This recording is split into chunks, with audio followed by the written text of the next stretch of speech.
김연아는 그날의 비를 기억합니다. 1999년 10월 가을비가 억수같이 쏟아지던 밤이었어요. 남편 이정우는 저녁 8시가 넘어서도 돌아오지 않았습니다. 당시 39이었던 연아는 9살 아들 민재와 함께 저녁을 차려놓고 기다렸어요. 엄마, 아빠 언제 와? 민재가 물었습니다. 연아는 시계를 보며 답했어요.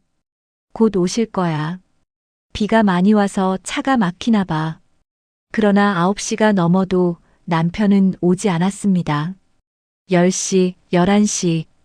연아는 거실을 오가며 창밖을 내다봤어요.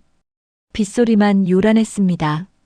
자정이 넘어 전화벨이 울렸습니다. 경찰서였어요. 연아의 다리가 휘청거렸습니다. 수화기 너머로 들려오는 말들은 또렷했지만 동시에 믿을 수 없었어요. 교통사고입니다. 현장에서 사망 확인되었습니다. 연아는 민재를 이웃집에 맡기고 병원으로 달려갔습니다. 영안실 앞에 섰을 때 그녀의 세계는 멈춰버렸어요. 하얀 천으로 덮인 남편의 얼굴을 보는 순간 숨이 막혔습니다. 경찰은 말했어요. 가해 차량이 도주했습니다. 블랙박스나 목격자가 없어서 수사에 어려움이 있습니다. 연아는 고개를 끄덕였지만 사실 아무것도 들리지 않았어요. 귓속에서는 계속 빗소리만 울렸습니다. 장례를 치르는 사흘 동안 연아는 마치 물속에 있는 것 같았어요. 사람들의 위로는 희미하게 들렸고 향 냄새는 숨을 막혔습니다. 민재는 내내 엄마 옆에 붙어 있었어요. 아이는 울지 않았습니다. 그저 연아의 손을 꼭 잡고 있었어요. 장례가 끝나자 현실이 밀려왔습니다. 집세가 밀려 있었어요. 남편이 다니던 회사는 작은 곳이어서 보상금도 얼마 되지 않았습니다. 시댁에서는 장례식장에 한 번 얼굴을 비춘 뒤 연락이 끊겼어요. 연아는 통장을 들여다보며 계산했습니다. 석 달. 아무리 아껴 써도 석 달이 한계였어요. 연아는 보험 설계사 시험 준비를 하던 중이었습니다. 남편이 당신도 일 좀 배워두는 게 좋겠어라고 권했었어요. 그러나 지금은 시험 준비를 할 여유가 없었습니다. 당장 돈을 벌어야 했어요. 첫 번째로 찾아간 곳은 동네 식당이었습니다. 주인 아주머니는 연아를 위아래로 훑어보더니 말했어요. 손님 많을 땐 정신없어. 체력 되겠어? 연아는 고개를 숙였습니다. 해보겠습니다. 그렇게 연아는 하루 10시간씩 설거지를 했어요. 손은 금세 거칠어졌고 허리는 매일 아팠습니다. 그러나 월급날이 되면 봉투를 받아들고 안도했어요. 이번 달도 버텼다는 안도감이었습니다. 석 달이 지났습니다. 식당 일만으로는 부족했어요. 민재의 학원비, 겨울옷, 병원비. 지출은 계속 늘어났습니다.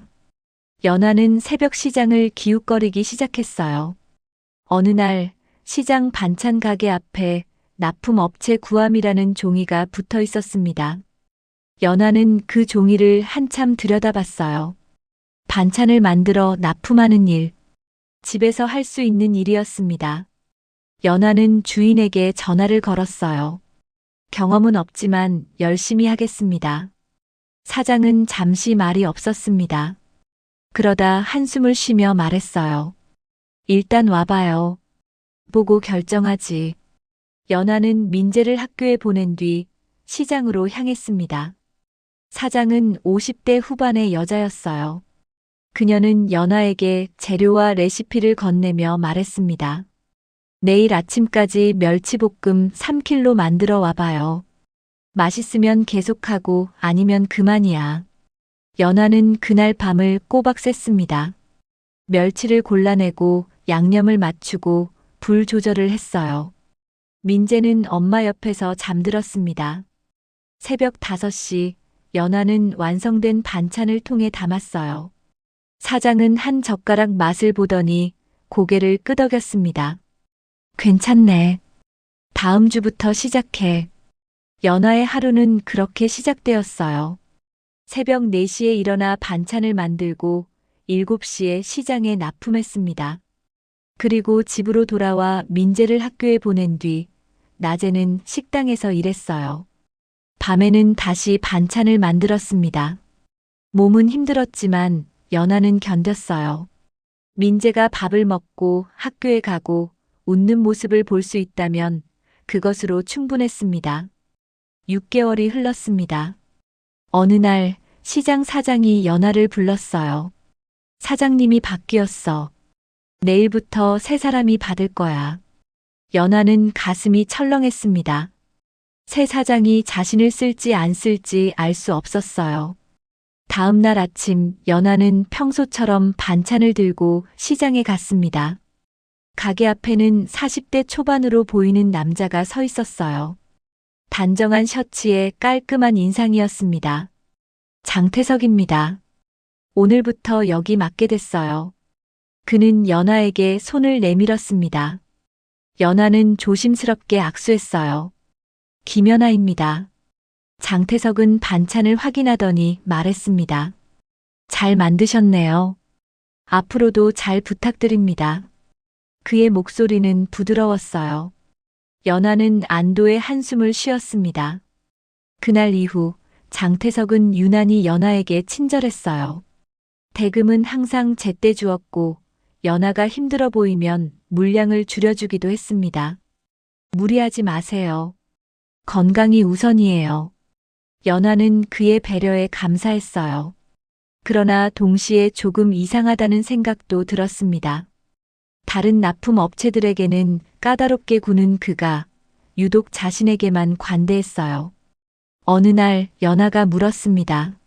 사장님, 왜 저한테만 이렇게 잘해주세요? 장태석은 잠시 당황한 표정을 지었습니다. 그러다 씁쓸하게 웃으며 말했어요. 그냥 열심히 사시는 모습이 대단해 보여서요. 연아는 더 이상 묻지 않았습니다. 의심하고 싶지 않았어요. 그의 도움이 필요했으니까요. 1년이 지났습니다. 민재는 이제 초등학교 5학년이 되었어요. 아이는 엄마가 힘들다는 걸 알았습니다. 그래서 집안일을 도왔고 학원도 가지 않겠다고 했어요. 엄마, 나 혼자 공부할 수 있어. 연아는 아들을 안았습니다. 미안했어요. 아이에게 더 많은 걸 해주고 싶었지만 할 수 없었습니다. 그러던 어느 날 민재가 학교에서 문제를 겪었어요. 같은 반 아이들이 민재를 놀렸습니다. 아빠 없는 애라고요. 민재는 싸움을 했고 학교에서 연락이 왔습니다. 연아는 학교에 갔어요. 담임 선생님은 딱딱한 표로 말했습니다. 학부모님께서 좀 더 신경 써주셔야겠어요. 연아는 고개를 숙였습니다. 선생님 말이 맞았어요. 그러나 어떻게 해야 할지 몰랐습니다. 며칠 후 담임 선생님이 다시 연락을 했어요. 목소리가 한결 부드러워져 있었습니다. 민재 어머니, 제가 좀 생각을 해봤는데요. 민재가 좋은 아이예요. 제가 따로 신경 써서 지도하겠습니다. 연아는 놀랐어요. 무슨 일이 있었는지 몰랐지만 고마웠습니다.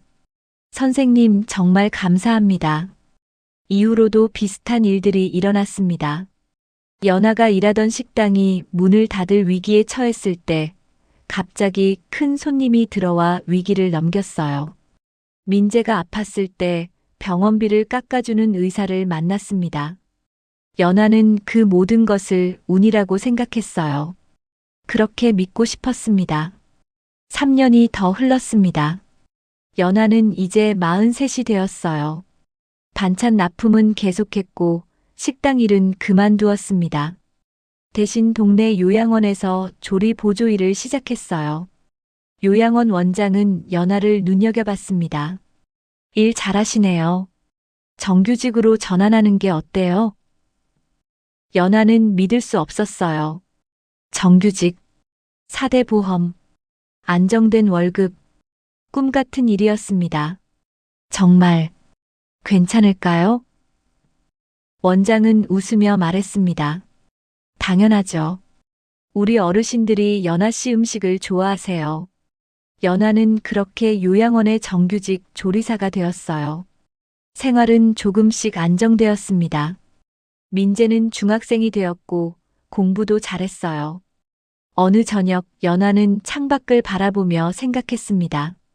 이제 좀 살만해졌네. 그러나 동시에 마음 한구석에는 불안이 남아 있었어요. 너무 순탄하게 풀린다는 느낌. 누군가 도와주는 것 같은 기분. 연아는 고개를 저었습니다. 그냥 운이 좋았을 뿐이라고 스스로에게 말했어요. 그날 밤 연아는 오랜만에 남편 꿈을 꿨습니다. 남편은 빗속에 서 있었어요. 무언가 말하려는 듯 입을 움직였지만 소리는 들리지 않았습니다. 연아는 잠에서 깼어요. 창밖에는 비가 내리고 있었습니다. 그녀는 천천히 일어나 창가로 갔습니다. 빗소리를 들으며 연아는 남편을 떠올렸어요. 그리고 지난 몇 년을 돌아봤습니다. 당신 없이도 잘 살고 있어요. 연아는 속으로 말했습니다. 그러나 동시에 알았어요. 자신이 정말로 혼자 힘으로 여기까지 왔는지 확신할 수 없다는 것을요. 빗소리는 계속되었습니다. 연아는 창을 닫고 다시 침대로 돌아갔어요. 내일도 새벽 5시에 일어나야 했습니다. 요양원 어르신들의 아침을 준비해야 했어요. 그녀는 눈을 감았습니다. 그러나 잠은 쉽게 오지 않았어요. 왠지 모를 불안감이 가슴을 짓눌렀습니다. 세월은 빠르게 흘렀습니다. 민재는 이제 25이 되었어요. 대학을 졸업하고 중견기업에 취직했습니다. 연아는 55이 되었고 요양원에서 여전히 일했어요. 어느 봄날 아침 연아는 평소처럼 요양원 주방에 섰습니다. 아침 식사 준비를 하던 중 원장이 찾아왔어요. 연아 씨, 새로 입소하신 어르신이 계세요. 식사 준비 좀 신경 써주세요. 어떤 분이세요? 원장은 서류를 넘기며 말했습니다. 장태석 씨, 간암 말기래요. 보호자가 없어서 요양원으로 오셨어요. 연아의 손이 멈췄습니다. 장태석. 그 이름을 듣는 순간 오래된 기억이 떠올랐어요. 20년 전 시장 반찬 가게의 새 사장. 유난히 자신에게 친절했던 그 남자. 제가 아는 분일 수도 있어요. 원장은 고개를 끄덕였습니다. 그럼 더 좋네요. 아는 분이 계시면 환자분도 마음이 편하실 거예요. 연아는 오후에 장태석의 병실을 찾아갔어요. 문을 열자 창가에 누워있는 남자가 보였습니다. 마른 얼굴, 깊이 파인 눈. 그러나 분명 그 사람이었어요. 사장님. 연아가 조용히 불렀습니다. 장태석은 천천히 고개를 돌렸어요. 그의 눈이 커졌습니다.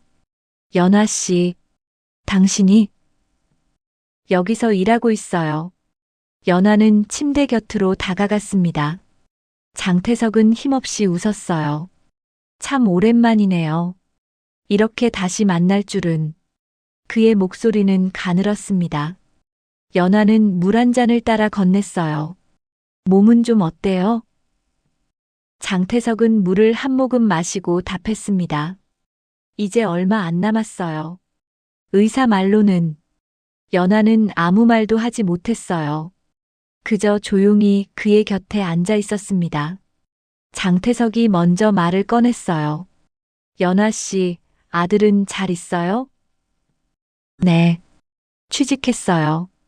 잘 지내고 있어요. 다행이네요. 그는 천장을 바라보며 말했습니다. 그때 많이 힘드셨죠? 연아는 고개를 끄덕였어요. 그랬어요.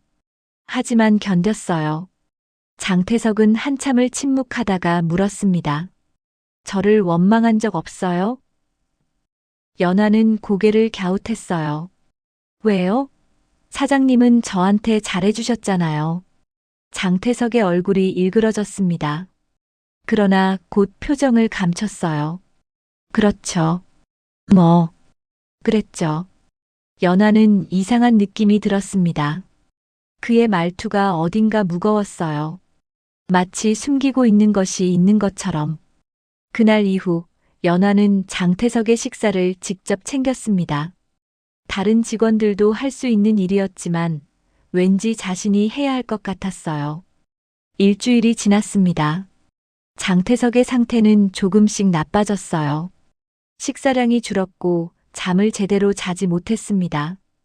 연하는 죽을 끓여주고 밤에도 가끔 병실을 확인했어요. 어느 저녁 장태석이 연하를 불렀습니다. 연하 씨, 잠깐 앉아요. 연하는 침대 옆 의자에 앉았어요. 장태석은 창밖을 보며 말했습니다. 제 인생에 대해 말해도 될까요? 그러세요. 장태석은 천천히 이야기를 시작했어요. 저는 건설업을 했어요. 작은 회사였지만 나름 잘 나갔죠. 돈도 좀 벌었고요. 연하는 고개를 끄덕이며 들었습니다. 그런데 욕심이 생겼어요. 더 크게, 더 빨리 성장하고 싶었죠. 불법도 서슴지 않았어요. 그의 목소리가 낮아졌습니다. 불법 증축, 뇌물. 그런 것들이요. 결국 들통났어요. 수사가 시작됐죠. 연하는 말없이 듣고 있었어요. 그때 제가 큰 실수를 했습니다. 장태석의 손이 떨렸습니다. 연하는 그의 손을 잡았어요. 괜찮아요. 천천히 말하세요. 장태석은 눈을 감았습니다. 한참을 그렇게 있다가 입을 열었어요. 1999년 10월. 기억하세요? 연하의 심장이 쿵 내려앉았습니다. 뭐가요? 그날 비가 많이 왔어요. 연하의 얼굴이 창백해졌습니다. 장태석은 계속 말했어요. 저는 술을 마셨어요. 스트레스 때문에, 수사 때문에 미칠 것 같았죠. 사장님, 연하의 목소리가 떨렸습니다. 장태석은 고개를 돌려 그녀를 봤어요. 차를 몰고 가던 중이었어요. 빗길이었고 시야가 안 좋았죠. 제발. 연하는 일어서려 했습니다. 그러나 다리에 힘이 없었어요. 한 남자가 횡단보도를 건너고 있었어요. 저는 미처 못 봤습니다. 연하의 눈에서 눈물이 흘러내렸습니다. 아니에요. 아니에요. 그러나 장태석은 멈추지 않았어요. 차가 그 사람을 쳤어요. 소리가 났죠. 저는 멈춰야 했어요. 그런데 그의 목소리가 갈라졌습니다. 도망쳤습니다. 겁이 났어요. 이미 수사를 받고 있던 상황에서 음주운전에 교통사고까지 모든 게 끝날 것 같았어요. 연하는 두 손으로 얼굴을 가렸습니다. 몸이 떨렸어요. 장태석은 계속 말했습니다. 그 남자는 현장에서 사망했다고 들었어요. 가해자는 끝내 잡히지 않았죠. 연하는 울음을 참으려 했지만 소리가 새어나왔습니다. 왜 말하는 거예요?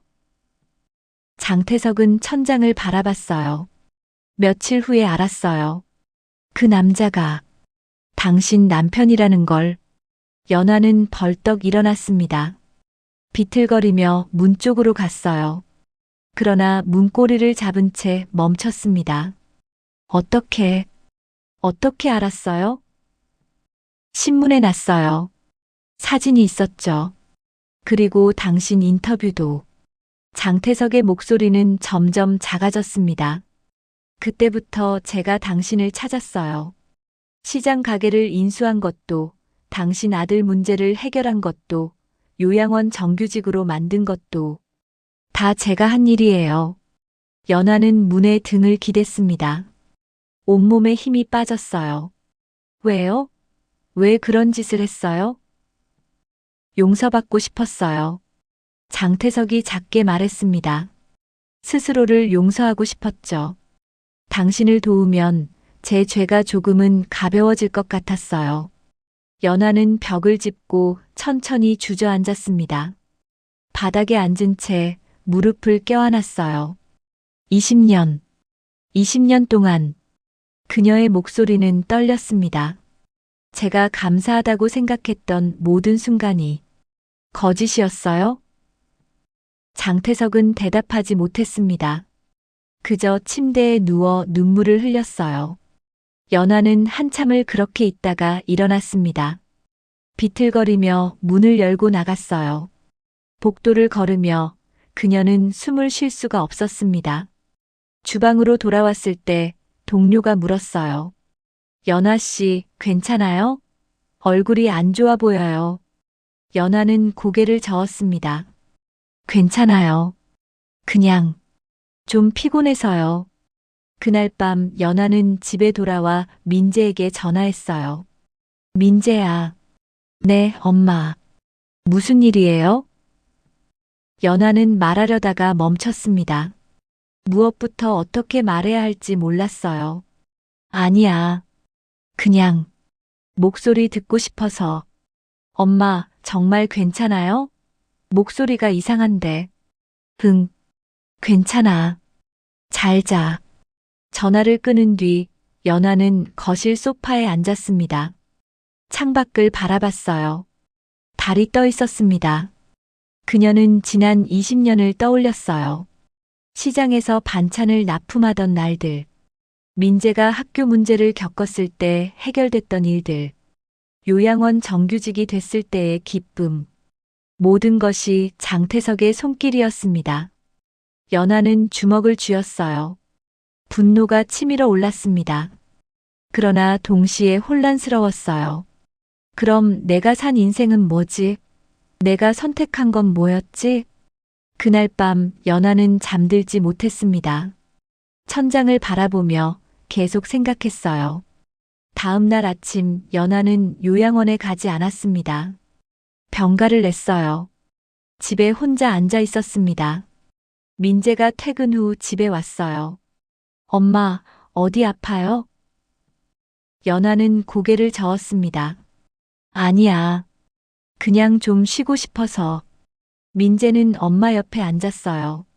무슨 일 있어요? 엄마 표정이 이상해요. 연하는 한참을 말없이 있다가 입을 열었습니다.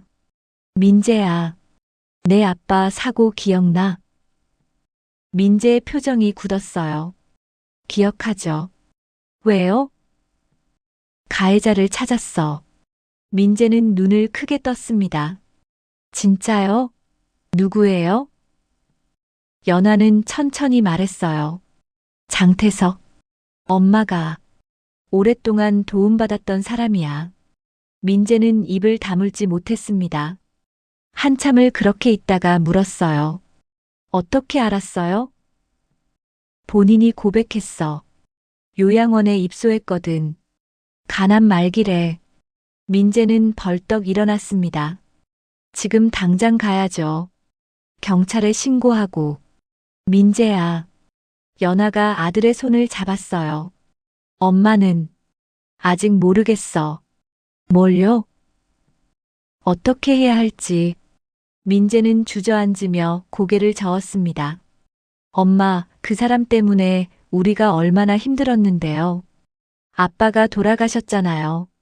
알아. 연하의 목소리는 조용했습니다. 그런데 동시에 그 사람이 우리를 도와준 것도 사실이야. 그건 죄책감 때문이었잖아요. 민재의 목소리가 높아졌습니다. 맞아. 그래도 연하는 말을 잇지 못했어요. 혼란스러웠습니다. 며칠이 지났습니다. 연하는 다시 요양원으로 출근했어요. 장태석의 병실 앞을 지나칠 때마다 발걸음이 무거웠습니다.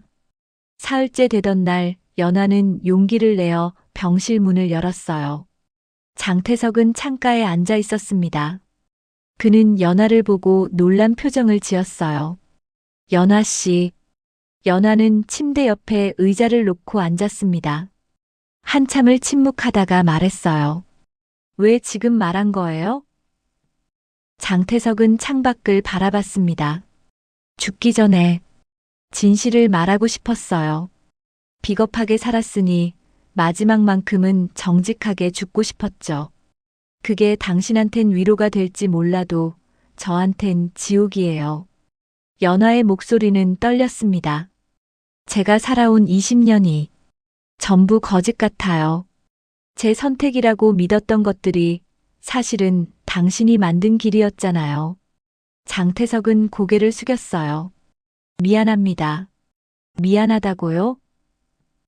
연아는 웃었습니다. 쓴웃음이었어요. 그 말로 뭐가 달라져요? 장태석은 대답하지 못했습니다. 연아는 일어서며 말했어요. 당신이 준 건 도움이지 용서는 아니에요. 그녀는 문을 열고 나갔습니다. 복도를 걸으며 연아는 눈물을 닦았어요. 하지만 계속 흘러내렸습니다. 그날 밤 연아는 민재와 함께 저녁을 먹었어요. 엄마, 결정했어요? 민재가 조심스럽게 물었습니다. 연아는 고개를 저었어요. 아직 모르겠어. 경찰에 신고해야죠. 그 사람 이제 얼마 안 남았어. 며칠, 길어야 몇 주. 민재는 젓가락을 내려놓았습니다. 그래도 진실은 밝혀져야죠. 연아는 민재를 바라봤어요. 엄마는 복잡해. 미워하고 싶은데 동시에 고마웠던 기억도 있으니까. 민재는 한숨을 쉬었습니다. 엄마 마음대로 하세요. 제가 뭐라 할 수 없어요. 연아는 아들의 손을 잡았어요. 미안해. 엄마가 약해서. 아니에요. 민재가 손을 꽉 쥐었습니다. 엄마는 강해요. 누구보다. 그날 밤 연아는 오랜만에 남편 꿈을 꿨습니다. 남편은 빗속에 서 있었어요. 예전과 똑같았습니다. 그러나 이번에는 웃고 있었어요. 연아는 남편에게 다가가려 했습니다. 그러나 발이 움직이지 않았어요. 남편은 손을 흔들었습니다. 작별 인사처럼. 연아는 잠에서 깼어요. 베개가 눈물로 젖어 있었습니다. 그녀는 일어나 창가로 갔어요. 밖은 고요했습니다. 연아는 조용히 중얼거렸습니다. 이제 어떻게 해야 하지? 대답은 없었습니다. 일주일이 지났습니다. 연아는 매일 요양원에 출근했어요. 장태석의 병실을 피할 수도 있었지만 그러지 않았습니다. 오히려 매일 그의 식사를 챙겼어요. 동료들은 이상하게 여겼습니다. 연아 씨, 장태석 씨 식사는 제가 가져다 드릴게요. 괜찮아요. 제가 할게요. 연아는 쟁반을 들고 병실로 향했어요. 문을 열자 장태석이 침대에 기대 앉아 있었습니다. 그의 얼굴은 더욱 야위어 있었어요. 식사 가져왔어요. 연아는 침대 옆 테이블에 쟁반을 놓았습니다. 장태석은 조심스럽게 그녀를 봤어요. 감사합니다. 천천히 드세요. 연아는 돌아서려 했습니다. 그러나 장태석이 불렀어요. 연아 씨. 연아는 멈춰 섰습니다. 뒤돌아보지 않았어요. 저를 경찰에 신고할 거예요? 한참의 침묵이 흘렀습니다. 연아는 천천히 말했어요. 모르겠어요. 그럼 언제쯤 결정하실 건가요? 모르겠다고 했잖아요. 연아의 목소리에는 감정이 없었습니다. 그녀는 그대로 병실을 나갔어요. 복도에서 원장과 마주쳤습니다. 연아 씨, 장태석 씨 상태가 안 좋아요. 의사 말로는 이번 주를 넘기기 힘들 거래요. 연아는 고개를 끄덕였습니다. 알겠습니다. 보호자가 없어서 연아 씨가 신경 써주니 정말 고마워요. 원장은 연아의 어깨를 두드렸어요. 연아는 억지로 미소를 지었습니다. 그날 저녁 연아는 집으로 돌아가는 버스 안에서 창밖을 바라봤어요. 거리의 불빛들이 스쳐 지나갔습니다. 왜 나는 그 사람을 돌보고 있을까? 연아는 스스로에게 물었어요. 대답을 찾을 수 없었습니다. 집에 도착하자 민재가 기다리고 있었어요. 엄마, 오늘 그 사람 봤어요? 응. 상태가 어때요? 안 좋아. 이번 주 안에 갈 거래. 민재는 소파에 앉으며 한숨을 쉬었습니다. 엄마, 그 사람 죽기 전에 경찰에 신고해야 하지 않아요? 아니면 진실이 묻히잖아요. 연아는 주방으로 가서 물을 마셨어요. 진실이 밝혀지면 뭐가 달라지니? 아빠가 정당하게 되잖아요. 가해자 없는 피해자가 아니라. 그래서 연아가 돌아서며 물었습니다. 내 아빠가 살아 돌아오니? 우리가 힘들었던 시간이 사라지니? 민재는 입을 다물었어요. 연아는 소파에 앉았습니다. 엄마는 그냥 피곤해. 미워하는 것도 용서하는 것도 다 힘들어. 민재는 엄마 옆에 앉았어요. 그럼 엄마는 어떻게 하고 싶어요? 연아는 한참을 생각하다가 말했습니다. 모르겠어. 정말 모르겠어. 사흘이 지났습니다. 어느 새벽 연아는 요양원에서 전화를 받았어요. 연아 씨, 장태석 씨 상태가 급격히 나빠졌어요. 지금 오실 수 있어요? 연아는 서둘러 옷을 입고 요양원으로 향했습니다. 새벽 5시였어요. 거리는 조용했습니다. 요양원에 도착하자 간호사가 기다리고 있었어요. 병실로 가세요. 의식이 오락가락해요. 연아는 병실 문을 열었습니다. 장태석은 산소 마스크를 쓰고 있었어요. 숨소리가 거칠었습니다. 연아는 침대 옆에 앉았어요. 장태석의 눈이 천천히 떠졌습니다. 연아 씨, 네, 제가 할 말이 있어요. 그의 목소리는 너무 작아서 거의 들리지 않았습니다. 연아는 귀를 가까이 댔어요. 당신 남편분이 돌아가시기 전에 뭐라고 했는지 아세요? 연아의 심장이 쿵 내려앉았습니다. 뭐라고요? 저는 그냥 도망쳤어요. 그런데 나중에 경찰 조서를 봤죠. 목격자가 한 명 있었대요. 장태석의 눈에서 눈물이 흘렀어요. 그 사람 말로는 당신 남편이 쓰러진 채로 중얼거렸대요. 뭐라고요? 연아의 목소리가 떨렸습니다. 연아, 민재, 부탁해. 연아는 두 손으로 얼굴을 가렸습니다. 온몸이 떨렸어요. 장태석은 계속 말했습니다. 그 말을 듣고 저는 미칠 것 같았어요. 제가 죽인 사람이 마지막까지 가족 걱정을 했다는 게. 연아는 울음을 참으려 했지만 소리가 터져 나왔습니다. 왜 이제 와서 그 말을 해요? 미안합니다. 정말 미안합니다. 장태석의 손이 연아 쪽으로 뻗어졌어요. 연아는 그 손을 봤습니다. 잡을 수도 뿌리칠 수도 없었어요.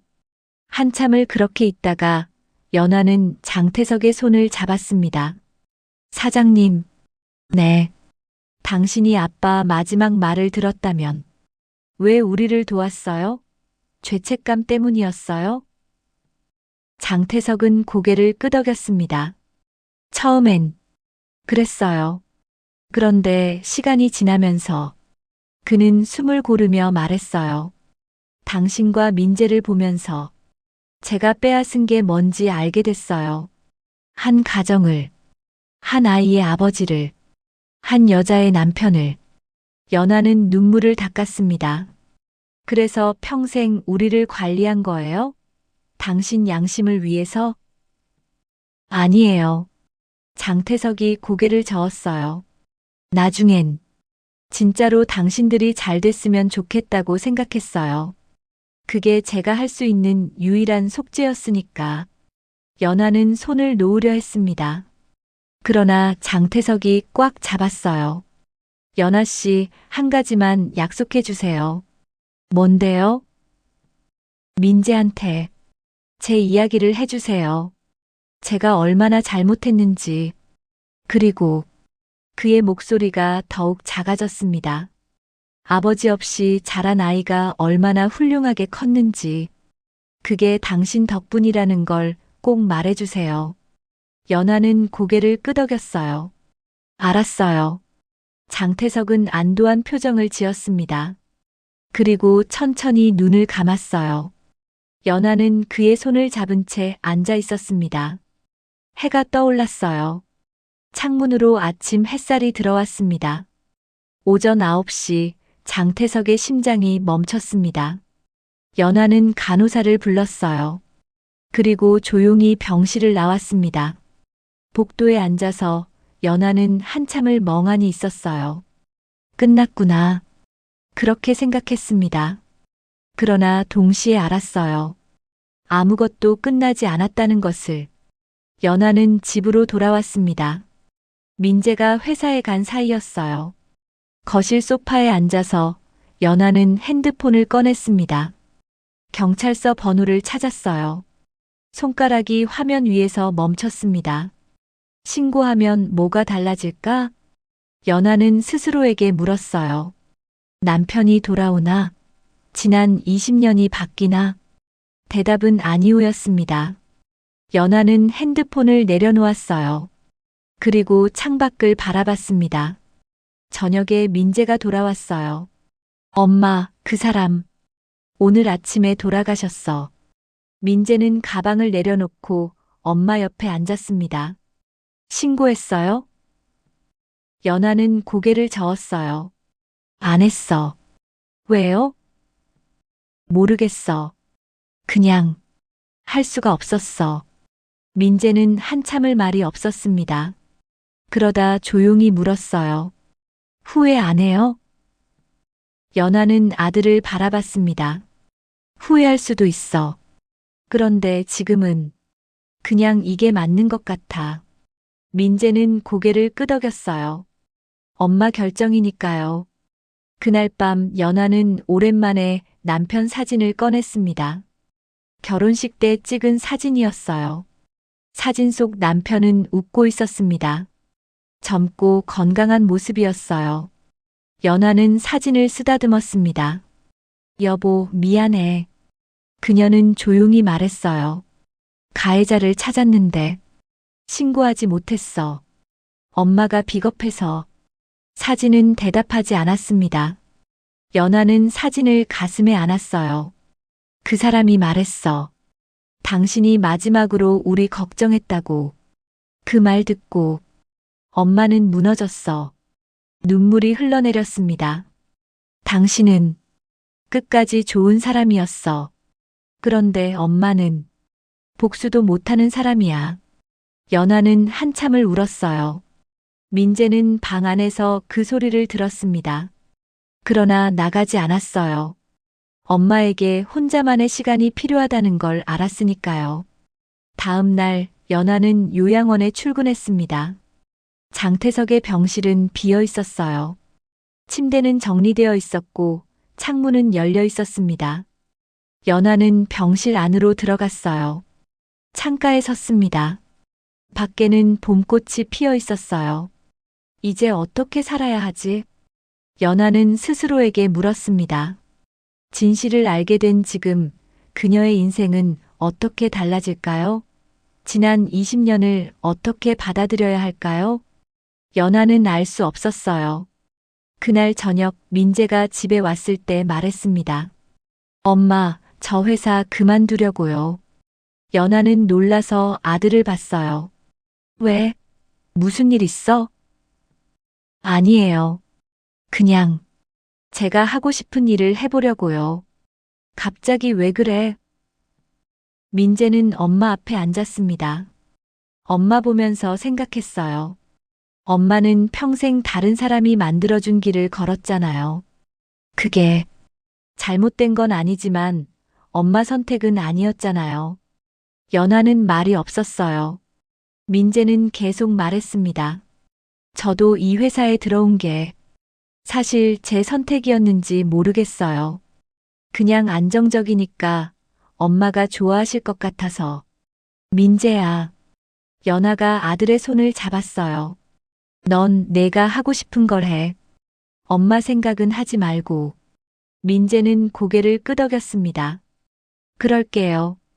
그런데 엄마는 어떻게 할 거예요? 뭘?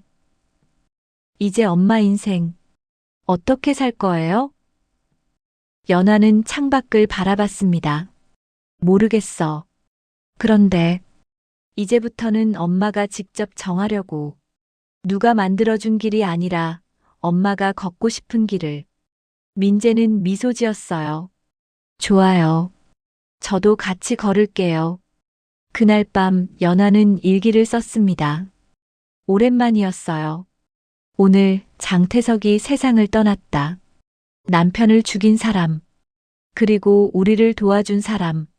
나는 그를 용서하지 못했다. 그러나 복수도 하지 못했다. 이게 맞는 선택인지 모르겠다. 아마 평생 모를 것이다.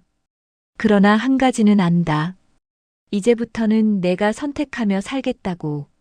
누가 깔아놓은 길이 아니라 내가 만드는 길을 걷겠다고. 연아는 펜을 내려놓았어요. 그리고 창밖을 바라봤습니다. 별이 빛나고 있었습니다. 장태석의 장례식은 조촐했습니다. 연아와 민재, 그리고 요양원 직원 몇 명만 참석했어요. 친척도 친구도 없었습니다. 장태석은 평생 혼자였던 것 같았어요. 장례식이 끝나고 장례식장 직원이 연아에게 봉투 하나를 건넸습니다. 고인께서 남기신 유언장이에요. 연아 씨 앞으로 되어 있어요. 연아는 봉투를 받아들었어요. 무거웠습니다. 집으로 돌아와서 연아는 봉투를 열었습니다. 안에는 편지 한 장과 통장이 들어 있었어요. 편지를 펼쳤습니다. 장태석의 글씨였어요. 연아 씨께 이 편지를 읽고 계신다면 저는 이미 세상을 떠난 뒤일 겁니다.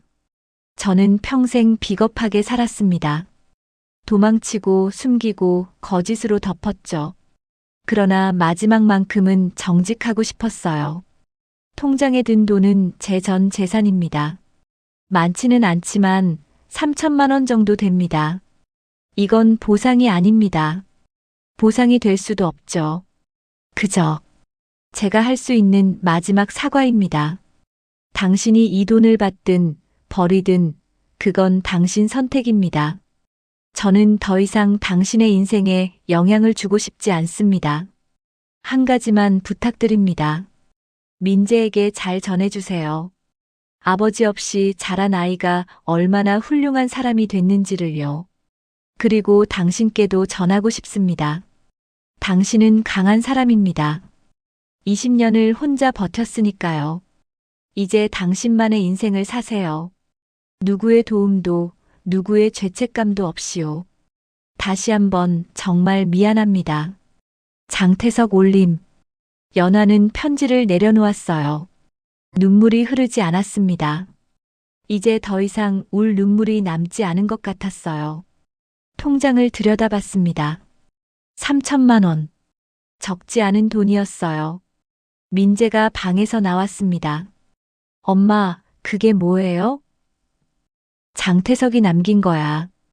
연아는 통장을 민재에게 건넸어요. 민재는 통장을 보더니 고개를 저었습니다. 이거 받을 거예요? 모르겠어. 연아는 소파에 앉았습니다. 받아야 하는지 버려야 하는지. 민재는 엄마 옆에 앉았어요.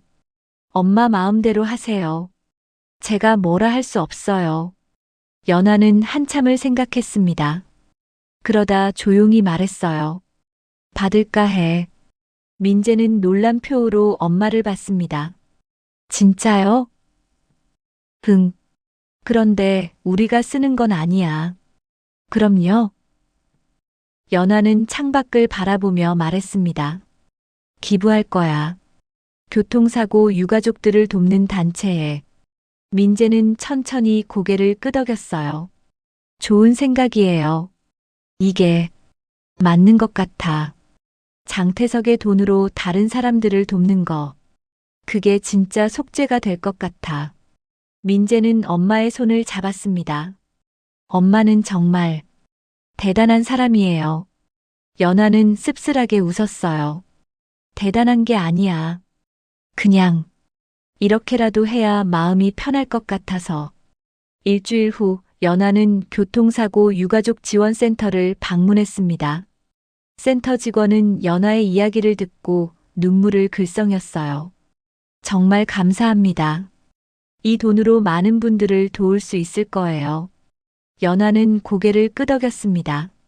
제 남편처럼 갑자기 가족을 잃은 분들이 많잖아요. 조금이라도 도움이 됐으면 좋겠어요. 꼭 그렇게 하겠습니다. 센터를 나서며 연아는 마음이 조금 가벼워진 것을 느꼈어요. 완전히 편해진 건 아니었지만 그래도 조금은 숨 쉴 수 있었습니다. 한 달이 지났습니다. 민재는 회사를 그만두고 작은 스타트업에 입사했어요. 급여는 줄었지만 표정은 더 밝아졌습니다. 엄마, 오늘 회의에서 제 아이디어가 채택됐어요. 민재는 신이 나서 말했어요. 연아는 아들을 보며 미소 지었습니다.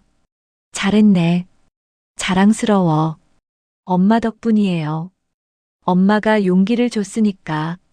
연아는 고개를 저었어요. 아니야. 내가 한 거야. 내 선택이고 내 결정이야. 민재는 엄마를 껴안았습니다. 그래도 고마워요. 연아도 아들을 안았어요. 오랜만에 느끼는 따뜻함이었습니다.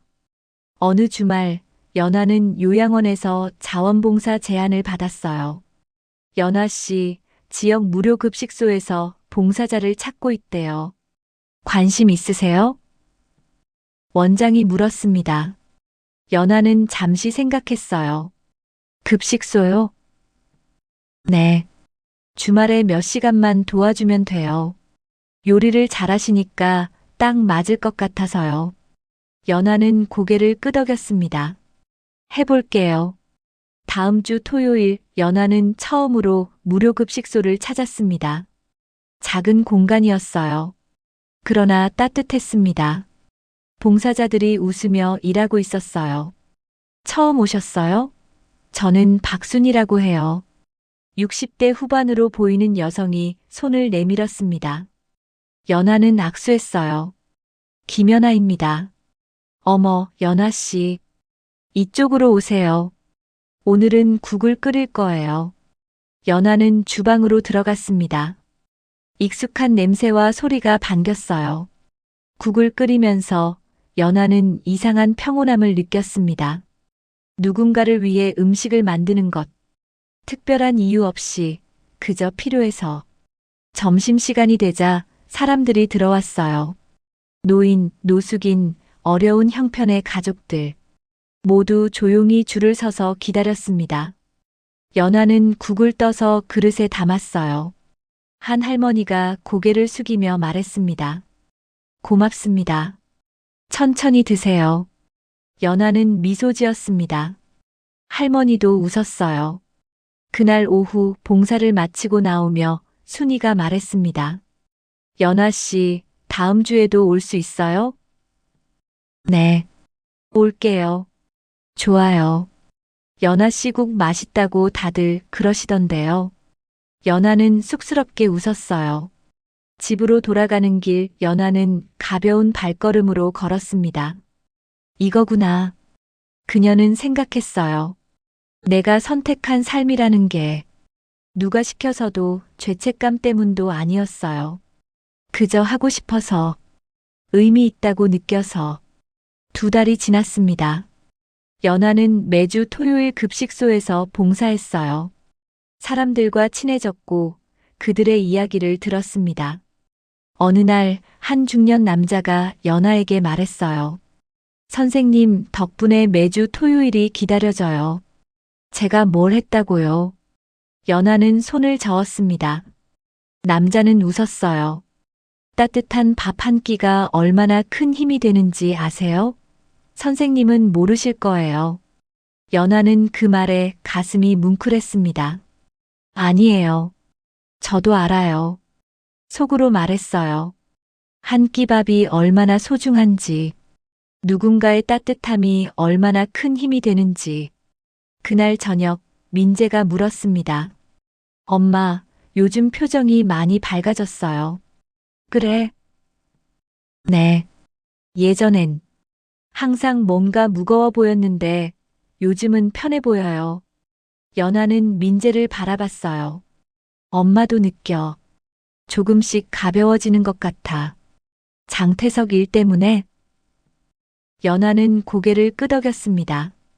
그것도 있고, 그리고 이제 엄마가 직접 선택하며 사니까 민재는 미소 지었어요. 좋아요. 엄마가 행복하면 저도 행복해요. 어느 가을날 연아는 남편 산소를 찾았습니다. 오랜만이었어요. 산소는 깨끗하게 관리되어 있었습니다. 연아는 묘비 앞에 앉았어요. 여보 왔어. 바람이 불었습니다. 나뭇잎이 바스락거렸어요. 할 말이 많았는데 막상 오니까 뭐부터 해야 할지 모르겠네. 연아는 씁쓸하게 웃었습니다. 가해자 찾았어. 장태석이라는 사람이었어. 그 사람, 평생 우리를 도왔어. 죄책감 때문에. 묘비는 대답하지 않았습니다. 신고는 안 했어. 미안해. 엄마가 약해서. 연아의 눈에서 눈물이 흘렀어요. 그런데 있잖아. 엄마는 이제 알 것 같아. 용서가 뭔지. 그녀는 눈물을 닦았습니다. 용서는 그 사람을 풀어주는 게 아니야. 나를 풀어주는 거더라고. 바람이 다시 불었어요. 연아는 미소 지었습니다. 엄마 이제 괜찮아. 당신 없이도 잘 살 수 있어. 아니, 이미 잘 살고 있어. 연아는 묘비에 손을 댔어요. 민재도 잘 크고 있어. 당신 닮아서 착해. 그리고 강해. 그녀는 천천히 일어섰습니다. 자주 올게. 그리고 고마워. 마지막까지 우리 걱정해줘서. 연아는 산을 내려왔어요. 발걸음은 가벼웠습니다. 저녁에 민재와 저녁을 먹으며 연아가 말했습니다. 민재야, 엄마 이제 알 것 같아. 뭘요? 내 인생이 뭔지. 민재는 젓가락을 내려놓고 엄마를 봤어요. 그게 뭔데요? 연아는 미소 지었습니다. 내가 선택하고 내가 책임지는 것. 누가 만들어준 길이 아니라 내가 걷는 길. 민재는 고개를 끄덕였어요. 맞아요. 그게 진짜 인생이죠. 그래. 이제 알았어. 연아는 창밖을 바라봤습니다. 달이 떠 있었어요. 이제 시작이야. 그녀는 생각했습니다. 진짜 내 인생의 시작. 그날 밤 연아는 오랜만에 편안하게 잠들었어요. 꿈속에서 남편을 만났습니다. 남편은 웃고 있었어요. 잘 지냈어? 남편이 물었습니다. 연아는 고개를 끄덕였어요. 응, 이제 잘 지낼 거야. 남편은 손을 흔들었습니다. 작별이었어요. 연아도 손을 흔들었습니다. 안녕. 남편은 천천히 사라졌어요. 연아는 슬프지 않았습니다. 아침에 눈을 떴을 때 연아는 상쾌한 기분이었어요. 새로운 하루야. 그녀는 생각했습니다. 내가 만드는 하루. 연아는 일어나 커튼을 열었어요. 햇살이 쏟아져 들어왔습니다. 5년이 흘렀습니다. 연아는 이제 예순이 되었어요.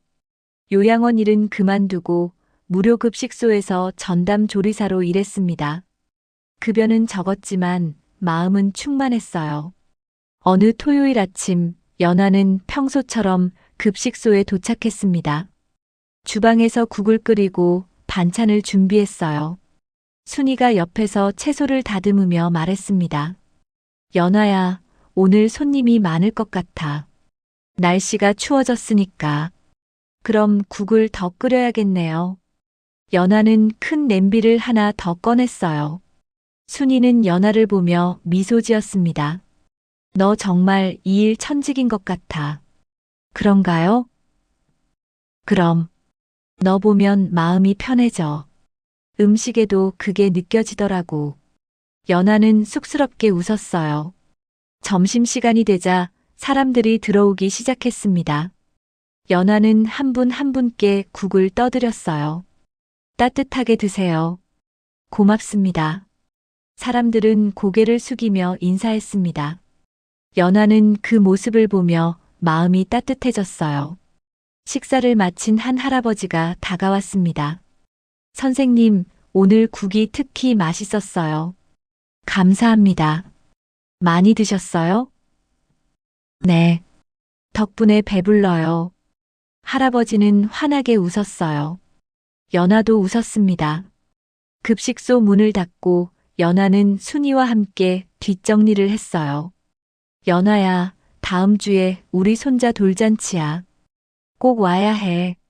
축하해요. 꼭 갈게요. 고마워.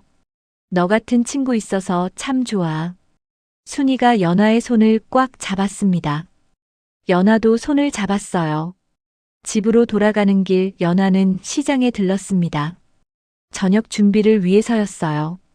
시장을 걷다가 문득 멈춰 섰습니다. 예전에 반찬을 납품하던 가게 자리였어요. 지금은 다른 가게가 들어서 있었습니다. 연하는 잠시 그 자리를 바라봤어요. 그때가 참 힘들었지. 그녀는 생각했습니다. 그런데 그 시간들이 나를 만들었구나. 연하는 미소 지으며 발걸음을 옮겼어요. 집에 도착하니 민재가 와 있었습니다.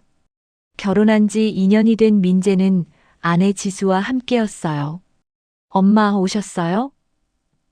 왔구나. 지수도 왔네. 지수가 밝게 웃으며 인사했습니다. 어머니, 오늘 급식소는 어땠어요? 좋았어. 사람들이 맛있게 먹어줘서. 연하는 부엌으로 가서 저녁 준비를 시작했어요. 민재가 따라왔습니다. 엄마, 말씀드릴 게 있어요. 뭔데? 민재는 잠시 망설이다가 말했습니다. 지수가 임신했어요. 연하의 손이 멈췄어요. 천천히 민재를 돌아봤습니다. 정말? 네. 석 달 됐대요. 연하의 눈에서 눈물이 흘러내렸습니다. 민재는 놀라서 다가왔어요. 엄마, 왜 우세요? 아니야. 기쁜 눈물이야.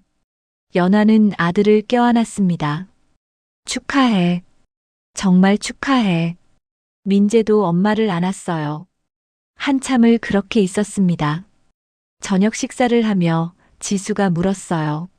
어머니, 혹시 아기 이름 지어주실 수 있어요? 연하는 고개를 저었습니다. 아니야. 너희가 지어. 부모가 짓는 게 맞아. 그래도 어머니가 지어주시면 의미가 있잖아요. 민재가 말했습니다. 연하는 잠시 생각했어요. 그럼 이렇게 하자. 엄마가 한 글자 제안하고 너희가 나머지를 정해. 좋아요. 지수가 웃으며 말했습니다. 어떤 글자요? 연하는 창밖을 바라봤습니다. 새 신자. 새로운 시작이라는 뜻으로. 민재는 고개를 끄덕였어요. 좋아요. 그럼 지수랑 의논해서 정할게요. 식사를 마치고 민재 부부가 돌아간 뒤 연하는 거실에 혼자 앉았어요. 손주가 생긴다는 사실이 실감 나지 않았습니다. 그러나 동시에 가슴이 벅찼어요. 남편도 알았으면 좋았을 텐데. 연하는 생각했습니다. 그래도 괜찮아. 엄마가 잘 전해줄게.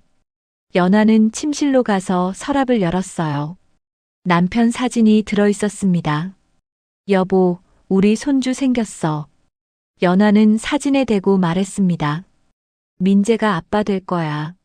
잘할 거야. 당신 닮아서. 사진 속 남편은 웃고 있었어요. 연하도 웃었습니다. 석 달 후 연하는 산소를 다시 찾았습니다. 봄이었어요. 산에는 꽃이 피어 있었습니다. 묘비 앞에 앉아서 연하는 조용히 말했어요. 여보, 지수 배가 많이 불렀어. 곧 우리 손주를 볼 수 있을 것 같아. 바람이 불었습니다. 꽃잎이 날렸어요. 엄마는 이제 정말 괜찮아. 당신 없이도 잘 살고 있어. 연아는 미소 지었습니다. 그게 슬픈 게 아니야. 오히려 당신이 자랑스러워할 일이라고 생각해. 묘비를 쓰다듬으며 연아는 계속 말했어요. 당신이 마지막까지 우리 걱정해준 덕분에 엄마는 포기하지 않았어. 민재도 잘 컸고, 이제 손주까지. 그녀는 눈물을 닦았습니다. 엄마 인생이 당신 것만은 아니었지만 당신 덕분에 시작된 건 맞아. 그거 하나만으로도 충분해. 연아는 천천히 일어섰어요. 자주 올게. 손주 데리고 산을 내려오며 연아는 하늘을 올려다봤습니다. 구름이 천천히 흘러가고 있었어요. 여름이 왔습니다. 지수가 아들을 낳았어요. 이름은 신우였습니다. 새로운 시작이라는 의미였어요. 연아는 병원에서 손주를 처음 안았습니다. 작고 따뜻했어요. 신우야, 할머니야. 연아는 조용히 말했습니다. 아기는 눈을 뜨고 할머니를 봤어요. 민재가 옆에서 말했습니다. 엄마, 아빠 닮았죠? 연아는 고개를 끄덕였어요. 흥, 많이 닮았어. 눈물이 흘러내렸습니다. 민재는 엄마의 어깨를 안았어요. 괜찮아요, 엄마. 흥, 엄마 괜찮아. 행복한 눈물이야. 그날 저녁 연아는 급식소 동료들에게 떡을 돌렸어요. 손주 나았어. 다들 맛있게 먹어. 어머, 축하해. 순이가 연아를 껴안았습니다. 다른 봉사자들도 축하해줬어요. 이제 할머니네. 기분 어때? 좋아. 정말 좋아. 연아는 진심으로 웃었습니다. 가을이 왔습니다. 연아는 신우를 데리고 산책을 자주 했어요. 유모차를 밀며 동네를 걸었습니다. 신우야, 저기 봐. 은행나무야. 연아는 손주에게 세상을 보여줬어요. 신우는 호기심 어린 눈으로 주변을 봤습니다. 산책을 마치고 집에 돌아오면 연아는 신우에게 이야기를 들려줬어요. 할머니 이야기 해줄까? 신우는 할머니를 바라봤습니다. 할머니는 말이야, 오래전에 힘든 시간을 보냈어. 할아버지가 갑자기 하늘나라로 가셨거든. 연아는 신우의 손을 잡았어요. 그래서 할머니 혼자 내 아빠를 키웠어. 힘들었지만 포기하지 않았어. 신우는 할머니 손을 꽉 쥐었습니다. 그리고 이제 너를 만났어. 할머니 인생에서 가장 기쁜 선물이야. 연아는 손주를 안았어요. 따뜻했습니다. 겨울이 다가왔습니다. 연아는 어느 저녁 혼자 거실에 앉아 있었어요. 창밖에는 눈이 내리고 있었습니다. 지난 삶을 돌아봤어요. 남편의 죽음, 혼자 아이를 키운 시간, 장태석과의 만남, 진실을 알게 된 순간, 그리고 지금. 모든 것이 선명했습니다. 후회는 없어. 연아는 생각했습니다. 힘들었지만 그 시간들이 나를 만들었으니까. 그녀는 창밖을 바라봤어요. 눈은 계속 내리고 있었습니다. 이제 내 인생이야. 누가 만들어준 게 아니라 내가 선택한. 연아는 미소 지었습니다. 다음 날 아침 연아는 급식소로 향했어요. 새하얀 눈길을 걸으며 그녀는 가벼운 발걸음을 느꼈습니다. 급식소에 도착하니 순이가 먼저 와 있었어요. 연아야, 오늘 국 뭐 끓일까? 된장국 어때요? 추운 날엔 따뜻한 게 좋잖아요. 좋지. 두 사람은 주방으로 들어가 일을 시작했습니다. 국을 끓이며 연아는 행복했어요. 이게 자신이 선택한 삶이었습니다. 누구의 도움도 누구의 죄책감도 아닌 오직 자신의 선택. 점심시간 사람들이 들어왔어요. 연아는 한 분 한 분께 국을 떠드렸습니다. 맛있게 드세요. 고맙습니다. 그날 오후 급식소 일을 마치고 나오며 연화는 하늘을 올려다봤어요. 맑았습니다. 이제 진짜 내 인생이야. 연화는 조용히 중얼거렸습니다. 그리고 미소 지으며 집으로 걸어갔어요. 눈 위에 발자국이 찍혔습니다. 하나하나 천천히. 그것은 연하가 걷는 길이었습니다.